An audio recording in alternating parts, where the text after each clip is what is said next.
ভিডিওতে যে টপিক নিয়ে হাজির হচ্ছে সেটা হলো আপনার পেজ বা প্রোফাইলে নিজের ভিডিও যদি নিজে প্লে করে দেখেন তাহলে কি কি সমস্যা হতে পারে এইসব বিষয় নিয়ে আজকের ভিডিওতে আলোচনা করব। আশা করি ভিডিওটি কোনো প্রকার স্কিপ না করে শেষ পর্যন্ত কন্টিনিউ করবেন।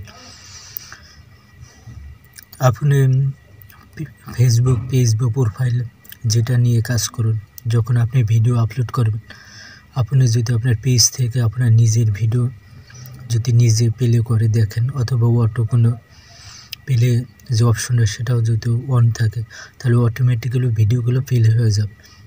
তো সেক্ষেত্রে ফেসবুক মনে করবে যে আপনি আপনার ভিউজ বাড়িয়ে নেওয়ার জন্য আপনি আপনার নিজের ভিডিও প্লে করে দেখছেন, এটা ফেসবুক কর্তৃপক্ষ ধরে নেবে। সেক্ষেত্রে আপনার দেখা যাচ্ছে আপনার পেজ বা প্রোফাইলে রিচটা কী করবে, তারা ডাউন করে রাখবে, একদম ডাউন করে রাখবে। এই কারণে যেহেতু আপনার নিজের ভিডিও বারবার নিজের ভিডিওগুলো প্লে করে দেখতেছেন এই জন্য।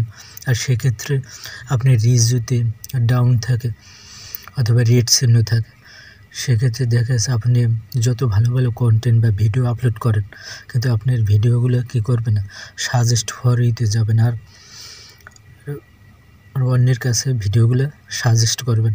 আর ভিডিওগুলো অন্যের কাছে সাজেস্ট না করলে যদি না পৌঁছে তাহলে আপনার ভিডিওগুলো ভাইরাল হবে না, পর্যাপ্ত ভিউস আসবে না। দেখা গেছে 100, 200, 300 ভিউ হয়ে হঠাৎ থেমে যায়। থেমে যাওয়ার কারণ কি? কারণ একটাই, কারণ আপনি তো ওই ভুল করে তাদের যে নিয়মকানুনের রুলসের বাইরে আপনি কাজ করছেন, তাদের নিয়মকানুন মানেন না। ফেসবুক যেখানে তাদের নিয়মে বলে দিয়েছে যে আপনি নিজের ভিডিও নিজে কোনো অবস্থায় দেখতে পারবেন না, যদি দেখেন তাহলে তো আপনি নিয়মগুলো লঙ্ঘন করে ফেলছেন। সেক্ষেত্রে আপনার ভিডিওগুলো ভাইরাল হবে না, ভাইরালের সম্ভাবনা খুবই কম থাকবে। কারণ যত ভালো কন্টেন্ট আপলোড করেন, যত ভিডিও দেন না করেন, আপনার ভিডিওগুলো ভিউস আসবে না শুধু এই কারণে। তো অতএব এই ভুল করে যারা ইতিমধ্যে করতেছেন বা করছেন তারা এইসব ব্যাপারে একটু সতর্ক থাকবেন যে কোনো অবস্থায় আপনি আপনার নিজের ভিডিও যেন ফেলে না হয়ে যায়। যাদের ভিডিও দেখা যাচ্ছে অটো প্লে অপশনটা যাদের অন, তারা এটা অফ করে রাখবেন সবসময়, এটা চেক করে নেবেন যাতে অন আছে কিনা। কারণ বারবার আপনার প্রোফাইলে ঢুকতে হয়, যখন প্রোফাইলে ঢুকবেন স্ক্রল ডাউন করে যখন নিচে যাবেন তখন দেখা গেছে আপনার ভিডিওগুলো উপরে চলে আসবে। উপরে চলে আসলে দেখা গেছে অটোমেটিক্যালি প্লে হয়ে যায়। এই অটো প্লে হওয়ার কারণে কিন্তু অটোমেটিক্যালি ভিডিওগুলো বাজতে শুরু করে। এটা অফ করে রাখবেন সবসময়, অফ করে রাখলে অটোমেটিক প্লে হবে না। আর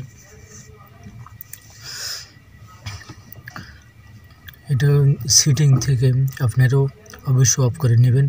মিডিয়া নামের একটা অপশন আছে, ওখানে গেলে এই অটো প্লে অপশনটা আপনি দেখতে পাবেন, ওখান থেকে এটা অফ করে রাখার চেষ্টা করবেন। আর সামনের দিকে যারা পেজ বা প্রোফাইল যেটা নিয়ে কাজ করতেছেন, তবে এই ভুলটা যেন আর না করেন দ্বিতীয়বার। তার এভাবে যদি দেখা গেছে 1 মাস 2 মাস কাজ করার পরে অটোমেটিকলি আপনার রিচটা আবার অটোমেটিকলি আগের স্থানে চলে বাড়তে শুরু করো। রিচ বাড়লে পরে আপনার ভিডিওগুলো আবার আগের মতো পর্যাপ্ত পরিমাণ ভিউজ কিন্তু চলে আসবে। আর দেখা গেছে আপনি যে প্রোফাইলের আন্ডারে এবার পেজ খুলছে, ওই যে অ্যাডমিন যে প্রোফাইল, ওই অ্যাডমিন আইডি দিয়েও কিন্তু আপনার ভিডিওগুলো পেজের ভিডিওগুলো দেখতে পারবেন। অনেকে করে পেজে ভিডিও আপলোড করে তারপর প্রোফাইল থেকে আবার নিজের ভিডিও নিজে দেখে, এই কাজটা কিন্তু করার জন্য এটাও কিন্তু ফেসবুক ধরে ফেলবে।